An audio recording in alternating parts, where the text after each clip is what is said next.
Start. उपाध्यक्ष महोदय, यह ठीक है कि हम प्रगतिशील हैं, लेकिन हमारी गति में तेजी आनी चाहिए। श्रम की तरफ हमारा अधिक ध्यान जाना चाहिए।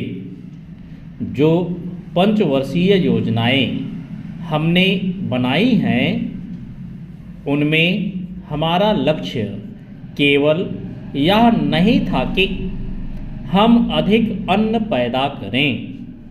हमारा लक्ष्य यह भी था कि अच्छे आदमी पैदा करें, जिससे कि देश में रहने वाले प्रत्येक नागरिक का ठीक विकास हो। मैं इस बात से सहमत हूँ कि राज्यों में जहाँ बहुमत के आधार पर विरोधी दलों की सरकारें हैं, उनको तोड़ने का अधिकार केंद्र को नहीं होना चाहिए। लेकिन फिर भी हमें स्थिति को देखते हुए भेद करना चाहिए। गुजरात की सरकार टूट गई, इसके लिए हमको अफसोस नहीं करना चाहिए। जहाँ तक इस बिल का संबंध है, मैं इसकी कमियों की तरफ आपका ध्यान दिलाना चाहता हूँ, जिससे कि आपको उसे ठीक करने की प्रेरणा मिले और इसको आप ठीक करके वहाँ का काम चलाएं। इसका आशय यह भी नहीं है कि जो पार्टी सरकार चलाती है वह सब सही काम करती है, लेकिन फिर भी मैं यह मानता हूँ कि जो गुजरात की सरकार टूट गई वह अच्छी बात हुई है।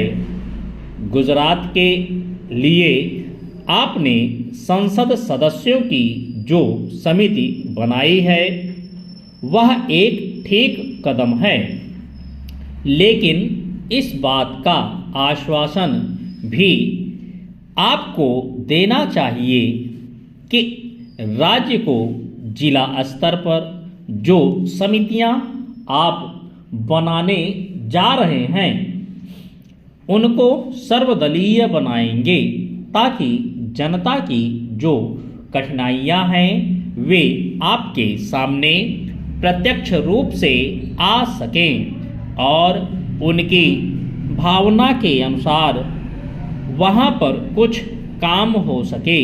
अगर ऐसी अवस्था नहीं होगी और बाहर के लोगों को आप उन समितियों में रखेंगे जिनको गुजरात की समस्याओं का कुछ भी ज्ञान नहीं है, तो परिणाम यह होगा कि आप गुजरात की समस्याओं को हल नहीं कर सकेंगे।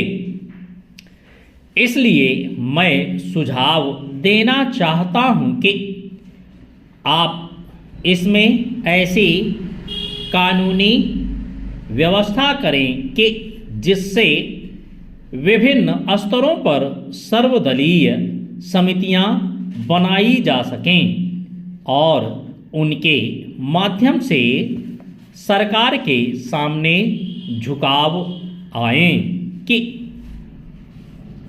वहाँ पर किस तरह से काम होना चाहिए। गुजरात औद्योगिक मामलों में अन्य राज्यों से थोड़ा भिन्न है, फिर भी वहाँ की स्थिति यह है कि आज भी प्रति व्यक्ति आय 300 रुपये से अधिक नहीं है। आज गुजरात में अन्य राज्यों के मुकाबले सबसे अधिक कर लगे हुए हैं।